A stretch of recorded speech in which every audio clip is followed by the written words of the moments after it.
Você que está vendo esse vídeo agora, está no caminho certo para quem vai fazer o Enem 2020, certo?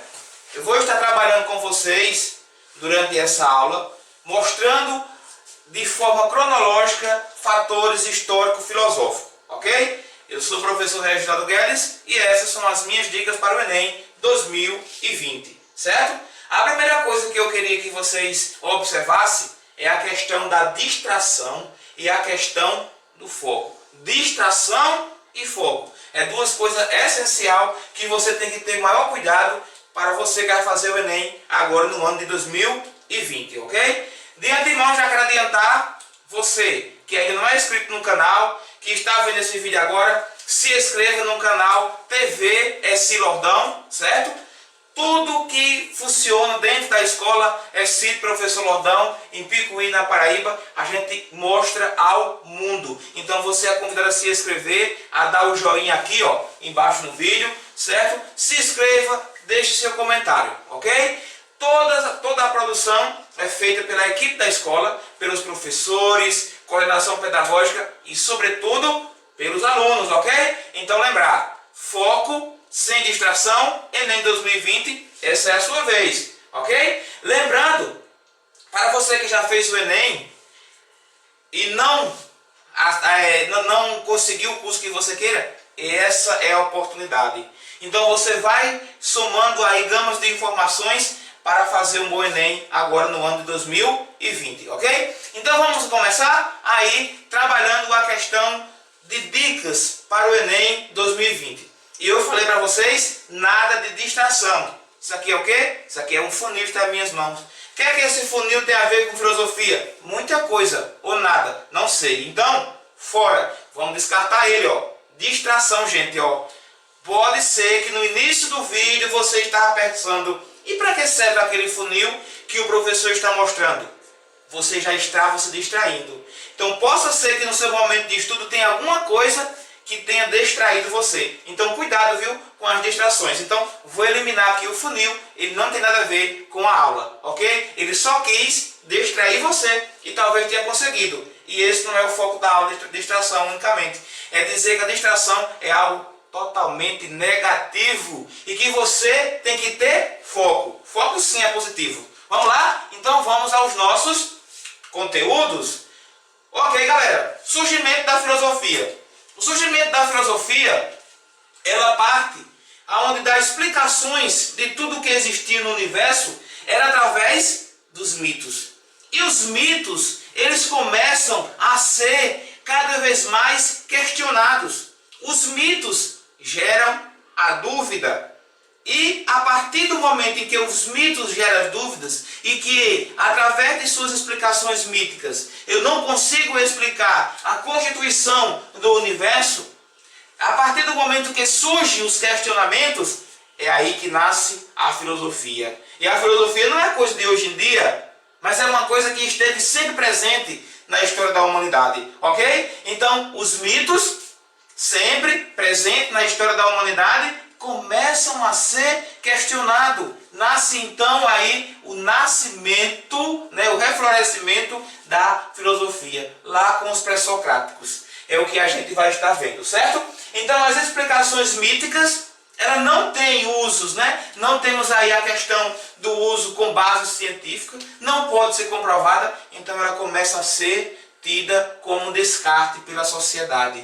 Tales de Mileto começa o uso da filosofia explicando pelos fenômenos naturais, ele que pertenceu a um dos filósofos pré-socráticos, ele que pertenceu a essa gama de informações pré-socráticas, certo? E aí começa a questão da cosmologia, a questão da razão. Então a gente vai tendo aí os pilares da filosofia. Então a gente vai estar trabalhando aqui dos filósofos antigos até os filósofos atuais. Ah, mas é muitos filósofos, professor. A gente precisa decorar isso tudo? Não precisa decorar. Não estamos falando de receita de bolo não, viu, gente? Estamos falando de informações para o Enem. Lembrando que não tenho como saber a questão que vai cair nesse Enem desse ano. Eu não sei a informação exata que vai cair. Mas vocês precisam de uma ordem cronológica cronológica dos fatos que estão acontecendo de forma história filosófica ao longo da humanidade. Eu vou pegando as informações mais precisas e formando as informações necessárias para fazer a minha prova do Enem. Certo? Então eu vou estar falando aí da questão do grego, que é a filosofia antiga, do medieval, da moderna, certo? Do iluminismo e até chegar ao período contemporâneo com seus principais filósofos, ok? Então nesses pilares da filosofia antiga, eu estou tendo aqui 3 filósofos que você não pode esquecer. Estudem esses filósofos. Dê uma olhadinha nesses pilares centrais da filosofia antiga. Estou falando de quem? De Sócrates, de Platão e Aristóteles. Nessa ordem, Sócrates vem primeiro. Por que ele vem primeiro? Porque ele foi o primeiro filósofo da filosofia antiga. Mas foi o primeiro de tudo? Estamos falando de filosofia ocidental. Mas possa ser que outros professores, outras aulas, em outros momentos, vocês viram falar sobre a filosofia ocidental. Aliás, oriental, ela existiu? Existiu. Então temos a Avicena também lá na filosofia oriental. Mas na filosofia ocidental nós temos aqui Sócrates. E ele não seria o primeiro. Mas na filosofia antiga ele vai ser um dos principais pilares. Lembrem que no início da aula eu falei dos pré-socráticos, certo? Ou seja, existia outros filósofos antes de Sócrates ou seja, que vem antes de Sócrates. Se vem antes de Sócrates, são chamados de pré-socráticos. Então, tudo que a gente sabe sobre Sócrates, né, é escrito por Platão. Tudo que a gente sabe, as informações, os pensamentos, o método socrático. E nesse método socrático, eu vou ter aí 2 formas que você não pode esquecer, certo? Não esquece. Anota no seu caderninho. Você não tem um caderninho do Enem? Deveria ter um caderninho com anotações, com citações. Faça esse caderno, ainda dá tempo. Faça um caderno com anotações dos principais conceitos, daquelas coisas que mais chamou a atenção, daquela coisa que você mais teve dúvida. Anota no seu caderninho. Caderninho do Enem, você precisa ter, eu preciso ter, ok? Então eu vou trabalhar aí a hermenêutica, que seria o quê? A forma de levar a apartar, segundo Sócrates, esse apartar do ser. Eu preciso me apartar. O que é esse me apartar? É sair da minha zona de conforto, certo? E buscar de forma mais contundente o conhecimento. Eu saio da minha zona de conforto, aquilo que os meus avós sempre diziam, meus pais sempre diziam, e eu tenho que sair da zona de conforto e buscar outros conhecimentos. Estamos em uma constante evolução. Não esqueça disso, viu? Então, o tempo todo, a gente está mudando. A gente está mudando o tempo todo. Então, eu preciso estar mudando, e segundo Sócrates, nessa construção de pensamento, eu preciso me apartar daquilo que sempre me diziam. Viemos da cegonha. Nossos avós disseram isso, nossos pais disseram isso, mas nós sabemos que não é assim, porque nós estudamos. Nós saímos nossa zona de conforto e nos apartamos na busca do conhecimento. A hermenêutica, esse desapartar, essa busca, esse se entregar ao conhecimento. E em seguida eu vou ter a ironia. A ironia é aquilo que eu gosto muito de associar com a questão psicológica do ser. Uma questão de matemática, hein? Você não gosta? Nem eu. Nem aprendi muito, mas consegui chegar lá. Mas muitas vezes a questão matemática eu não consigo aprender, você também não consegue, porque você não se esforça, porque eu não me esforcei talvez. Mas eu preciso também dizer, eu sou capaz. Possa ser que ao dizer que você, eu não consigo fazer isso, você não consegue, você já falou que não conseguia. Ok? Dentro da ironia, Sócrates vai trabalhar justamente isso. De dizer que você é capaz, sim. E aí uma citação bíblica, hein? Jesus, ele é levado ao tribunal, ao julgamento. E alguém pergunta, você é o Filho de Deus? Ele diz, eu sou o Filho de Deus? Você diz que eu sou. Ou seja, Jesus, ele não usa uma resposta. Ele faz com que a pessoa responda. Ou seja, a ironia seria a forma de construir argumentos para convencer a pessoa. Daquilo que eu tenho dúvida, alguém pode me instigar a eu mesmo responder essa dúvida que eu tinha. Manêutica e ironia, certo? Dentro das questões socráticas. E lembrando que Sócrates viveu na cidade de Atenas, uma cidade totalmente berço das primeiras civilizações do mundo. Em seguida, eu vou ter aí esse processo na busca, aonde eu vou estar dentro dessa manêutica, buscando o parto das ideias, ou seja, saindo de um conceito para a busca de novas ideias. Eu vou ter aí a questão dos dois diálogos, que seria a ironia e seria a manêutica. Não esquece isso, certo? De buscar uma verdade. Era isso que Sócrates queria, buscar uma verdade dos indivíduos. E os indivíduos teriam essa verdade. Precisava só de um empurrãozinho, podemos assim dizer. E você seria capaz de buscar essa verdade. Em seguida eu vou ter Platão. Tudo que se tem de Sócrates, não esqueçam isso, hein? Tudo que se tem de Sócrates foi esse cara aqui que escreveu, ó, Platão. Ele escreveu. Mas Platão ele foi preocupado muito com a questão das organizações sociais. No seu livro A República, ele vai trabalhar muito a questão de dizer que cada um na sociedade tinha a sua função social, de acordo com a sua inteligência, de acordo com o seu estudo. Podemos dizer que isso é uma coisa atrasada, que talvez o estudo não vá dar uma coisa melhor do que o outro. Ou não? Será? Estuda para ver se tu não vai ter mais direito na sociedade, mais chance. Ah, mas fulano de tal é formado nisso, naquilo, não tem esse direito. E se você não for? E se ele não for? Fica pior ainda, fica mais difícil ainda.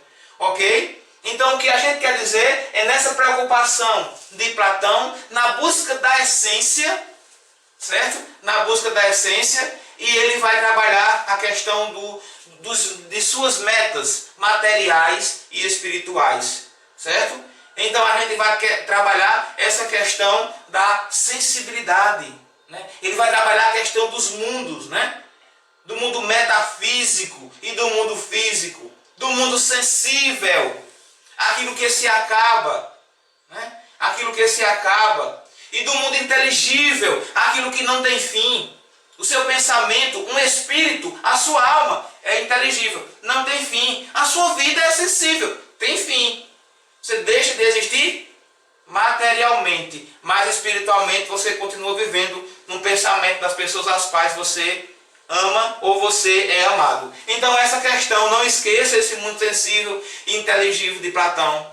Não esqueça essa questão que ele vai estar sempre preocupado com a questão da república, do essencial do ser, do mundo metafísico, certo? E em seguida, não pode esquecer, jamais, jamais. Ah, professor, eu estudei isso, não caiu no Enem. Não tem nada a ver. O importante é você não esquecer o mito da caverna de Platão. Qual o recado tido na caverna? Qual o recado tirado? Eu tenho prisioneiros que tudo que tem o conhecimento que eles têm, esse prisioneiro, certo? Você talvez não viu falar ainda do mito da caverna? Não! Seu professor de filosofia não falou do mito da caverna ainda. Vamos lá, está em tempo ainda, hein? Mito da caverna. Eles eram aprisionados. Toda a informação que tinham era através de sombras. Eles eram acorrentados na caverna. E um prisioneiro sai dessa caverna fugido e consegue ver o mundo lá fora, que era totalmente diferente daquilo que ele sempre viu dentro da caverna. E qual o recado de Platão? O recado de Platão é que você precisa ser esse aventureiro. Eu preciso ser esse aventureiro de sair da caverna e ir em busca do conhecimento e trazer de volta para a caverna as informações que talvez possa alguém querer lhe matar, dizer que você é louco por aquilo que você está anunciando sobre o mundo lá fora.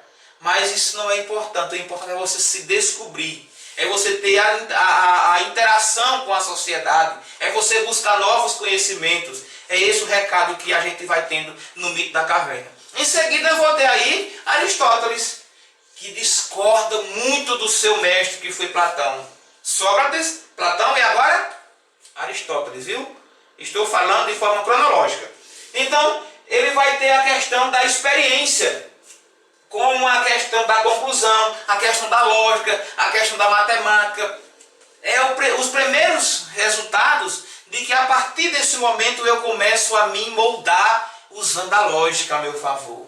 2 mais 2 são 4. Em qualquer canto do mundo. Isso é lógica. Então, Aristóteles vai trabalhar a questão lógica justamente por esse contexto, onde ele pode explicar a outra pessoa e, além de explicar, ele pode convencer. Não estou falando mais de crença, não. Não estou falando nem mais e nem menos de crença, não.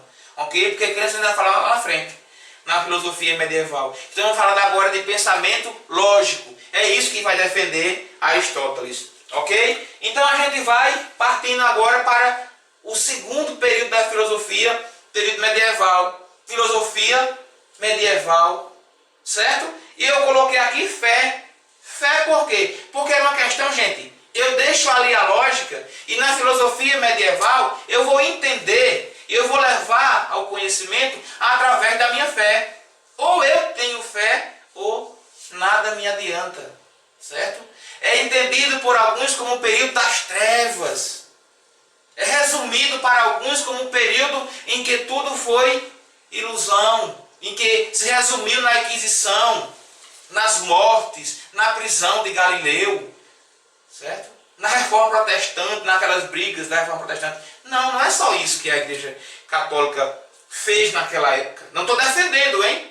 Graças a Deus, podemos dizer assim, que tinha um Lutero que saiu da sua zona de conforto dentro da filosofia medieval e buscou aí fazer diferente, buscou um pensamento diferente, buscou ser crítico.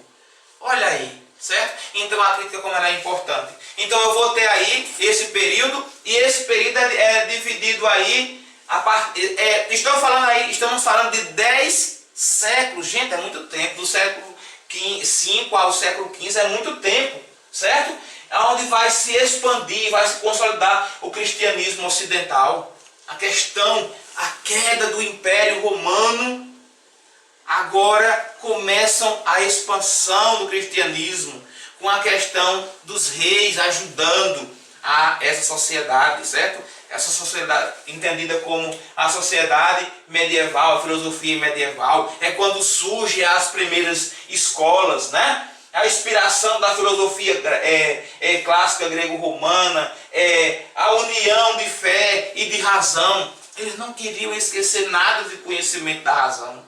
Tudo que a filosofia pregava, lá na filosofia antiga, o período medieval também vai estudar Platão, estudar Sócrates, estudar Aristóteles, naqueles seus livros, né, lendo e criando aí as primeiras escolas, certo? Nesse período a gente vai ter a questão de 2 períodos importantíssimos. Não esquece, galera, não esquece. Filosofia medieval, eu vou ter aí a patrística e a escolástica. Patrística por quê? Porque foi criada por Santo Agostinho, né? Criado por Santo Agostinho ou por Agostinho. É santo para a Igreja Católica. Pode ser que você não entenda ele como santo, mas ele foi um filósofo, um pensador lá da filosofia medieval. E o que era que Agostinho falava? Agostinho falava a questão da preocupação do ser com Deus, certo? A preocupação na salvação. E começa aí a patrística, escola criada pelos padres. E escolástica foi as primeiras escolas lá com Tomás de Aquino, São Tomás de Aquino, certo? Lá nessa expansão aí em 1567, essa expansão das escolas, onde a sociedade tinha um orgulho, né, de levar os filhos para estudar, para ser padre, para ser monge na época, né? Para ser padre, para ter uma informação, e passavam tempos naquelas escolas tidas como escolásticas, e voltava para a sociedade como um padre. Aquilo era um orgulho para os pais, né? Então a gente vai passando desse período e chega ao período moderno. Nesse período moderno, da filosofia moderna, a gente vai estar trabalhando aí a questão política. Então a sociedade agora começa a se organizar politicamente. É a criação ali dos poderes, é a expansão de informações informações essas preocupadas com as organizações sociais, preocupada com as organizações do ser. ok? Não posso dizer que seria o fim, né? Não seria o fim, o apartar da filosofia medieval, mas seria uma nova forma de pensamento, certo? E em tese de salvação, o mundo moderno, né, ou a filosofia moderna, ela começa a partir do século XV, certo? A partir desse período, a passagem do feudalismo para o capitalismo. Eu não preciso agora trocar milho por arroz, por exemplo, não. É o uso agora do capital, o uso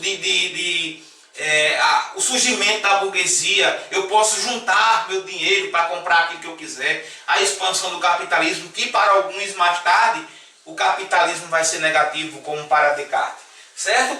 Então a formação dos estados nacionais modernos, o absolutismo, o mercantilismo, a reforma protestante foi nesse período aí, essa transição de pensamento, onde surgiu a reforma protestante, ainda bem, como eu já falei para vocês, a descoberta do novo mundo, as grandes navegações começavam nesse período aí. A questão de troca, né? de venda, de importação e de exportação. As primeiras no mundo começam surgindo a partir desse princípio, certo? Então a gente vai começando a entender nesse período aí grandes pensadores como Maquiavel, Francis Bacon, Galileu, Montesquieu. Esses grandes pensadores como Galileu foi preso pela Inquisição, certo? Porque defendia a questão heliocêntrica. E a igreja defendia a questão geocêntrica. Geocêntrica, a Terra no centro do universo. Heliocêntrica, o Sol no centro do universo. E mais tarde, em 1992, gente, agora há pouco, 1992 é que a Igreja Católica aceita que Galileu estava certo. Mas ele foi preso aos 70 anos e ficou lá. E ficou preso em sua residência até a sua morte, em Valença, e até tinha um museu, até tem um museu de Galileu, certo? Então, ele preocupado com os conhecimentos, buscando novos conhecimentos, não aceitou o que a Igreja Católica falava. E ele sonhava ao morrer ser enterrado perto do Pai. Pelo contrário, ele foi decapitado. Então, parte do seu corpo foram esfacelados no museu dele, no museu que tem o nome dele. Até hoje na Europa tem as partes do corpo de Galileu, certo? É só isso que a gente vai deixar, certo? Como filosofia moderna, não. É a expansão do conhecimento. Temos aí Maquiavel, certo? O pai do pensamento político moderno, certo? Nesse período, como também Francis Bacon. Gente, Maquiavel deixa sua vida e vai viajar só em busca de conhecimento, conhecendo sociedades diferenciadas em princípios de organização social. E ele volta aí Maquiavel com o seu grande livro, com a sua grande obra, O Príncipe. E o príncipe é o quê? É aquele constituído pela sociedade. Dê uma lidazinha, procura alguma coisa sobre o príncipe, certo? Vejam aí a importância que tem na sociedade. Lá na frente eu vou ter aí a questão dos tipos de juízo, segundo Emmanuel Kant, a questão da razão, a questão do a priori e do posteriori, dessa troca de experiência, então que a priori eu tinha um pensamento A e posteriori eu tenho um pensamento B, ou seja, eu estou em constante evolução de pensamento, eu estou me moldando, né? O penso logo existe, Descartes.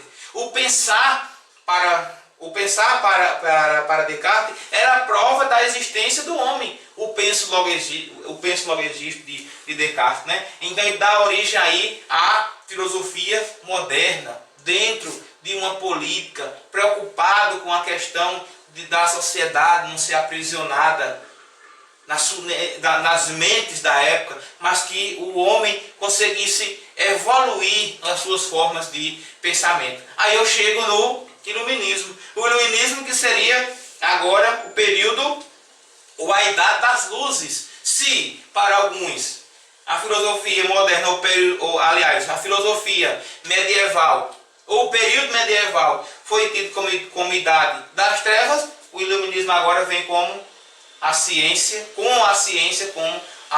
o período das luzes.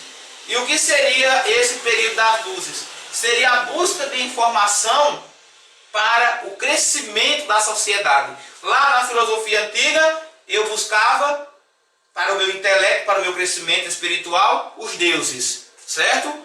A questão politeísta. Lá na filosofia moderna, você é monoteísta, acreditar em um só Deus. Lá na filosofia, no período moderno, agora é a expansão da sociedade, é a busca da ciência ao meu favor, é a busca das organizações políticas ao meu favor. Então talvez para muitos os deuses não existam mais, a crença no Deus não exista mais. Tem pessoas que não creem em Jesus Cristo, por exemplo, certo? Então parte desses princípios, ok? O iluminismo ele foi um movimento intelectual que surgiu durante lá o século XVIII, né? Que seria o período das luzes, né? Contra o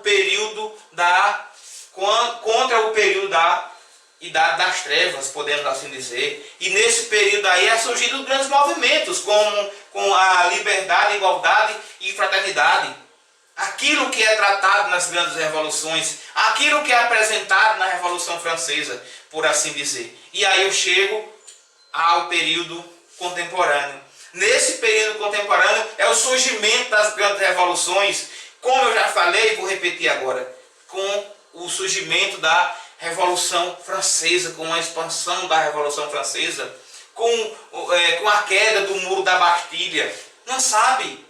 Sabe sim o que é isso, hein? O que é a queda do Muro da Bastilha? O seu professor de História falou sobre isso. O de Filosofia também. Ou seja, os pensadores presos, certo? Sobre os muros da Bastilha, mas que é feito de forma, na França, uma revolução onde derruba, onde solta, onde liberta os prisioneiros que tinham pensamentos para a construção da humanidade. Então começam a ir as grandes revoluções intelectuais, certo? É a partir desse período que começa a se expandir o conhecimento através de leituras, a preocupação das pessoas em ler, certo?